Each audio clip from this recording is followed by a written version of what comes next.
রমজানকে সামনে রেখে ভোগ্যপণ্য আমদানির জন্য ঋণপত্র খোলা বাড়লেও ধস নেমেছে মূলধনী যন্ত্রপাতিতে।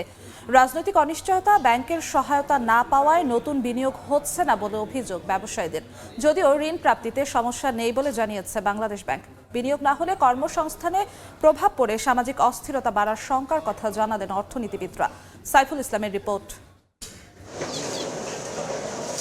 রমজানে জীবনযাত্রার ব্যয় আরেক ধাপ বাড়ার শঙ্কায় সাধারণ মানুষ। সিয়াম সাধনার মাসে যৌক্তিক মূল্যে পণ্য যেন কিনতে পারেন, সেজন্য সরকারের দৃষ্টি আকর্ষণ করছেন তারা। ভোক্তারা তো সবসময় চায় যে একটা রিজনেবল প্রাইসে ভালো জিনিসটা, মানসম্মত জিনিসটা পাওয়ার জন্য। দামটাও যদি নিয়ন্ত্রণ করা যায় তাহলে অবশ্যই আমাদের জন্য ভালো হয়। রমজানে বাজার পরিস্থিতি স্বাভাবিক করতে সরকারের উদ্যোগের মধ্যে ছিল ভোগ্যপণ্য আমদানি সহজ করা। এমন বাস্তবতায় গেল জুলাই ডিসেম্বরে বছর ব্যবধানে এসব পণ্যের ঋণপত্র খোলার পরিমাণ বেড়েছে। আমাদের যে গুডস ট্রেডের জন্য যে ফান্ডিংটা দরকার পড়তো ডলারে, নেট শর্টফল যেটা ব্যালেন্স অফ পেমেন্টের, সেটা প্রয়োজন পড়ছে কম। বছরের শেষ নাগাদ একটা সময় চলার পরে এটা আমাদের এখন যে ডলারের যে একটা চাপ ছিল, চাপটা কমে আসবে।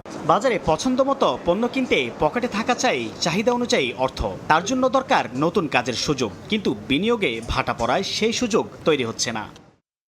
বিনিয়োগের সঙ্গে সরাসরি যুক্ত মূলধনী যন্ত্রপাতি আমদানির জন্য ঋণপত্র খোলা গেল জুলাই ডিসেম্বরে বছর ব্যবধানে কমেছে 32%, আর মধ্যবর্তী কাঁচামাল প্রায় 7.5% ও জ্বালানি আমদানির ঋণপত্র খোলা কমেছে 8%। বিনিয়োগ আগ্রহ না থাকার পেছনে ব্যাংকের সহায়তা কমে যাওয়ার কথা বলছেন ব্যবসায়ীরা।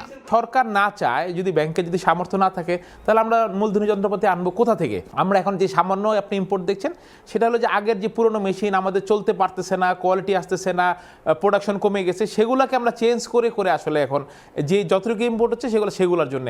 কেন্দ্রীয় ব্যাংকও মনে করে বর্তমান পরিস্থিতিতে আশানুরূপ বিনিয়োগ না হলেও উদ্যোক্তাদের জন্য ঋণ প্রাপ্তি অব্যাহত আছে। বর্তমান সময়ে এই একটু স্লো যাচ্ছে ক্যাপিটাল ইনভেস্টমেন্টটা, সেজন্য মূলধনী যন্ত্রপাতির যে ইম্পোর্টটা সেটা একটু স্লো দেখাচ্ছে। সাপ্লাই সাইড থেকে কিন্তু বেসিক্যালি কোনো বাধা নাই।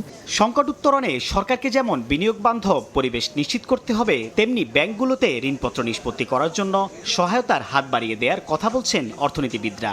অর্থ পাচার হতে দেওয়া যাবে না, এবং একই সঙ্গে বিভিন্ন রকমের যে রেগুলেটরি যে সমস্ত ইন্টারভেনশনগুলো রয়েছে, এবং ব্যাংকগুলো অনেক সময় সহায়তা করে না এই জায়গাগুলোতে ঋণপত্র খোলার ক্ষেত্রে। সুতরাং সবার জন্য সমান এক ধরনের যে সুযোগ সুবিধা সেটা তৈরি করা।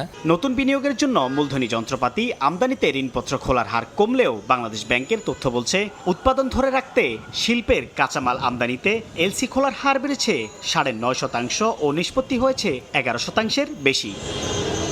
সাইফুল ইসলাম, সময় সংবাদ, ঢাকা।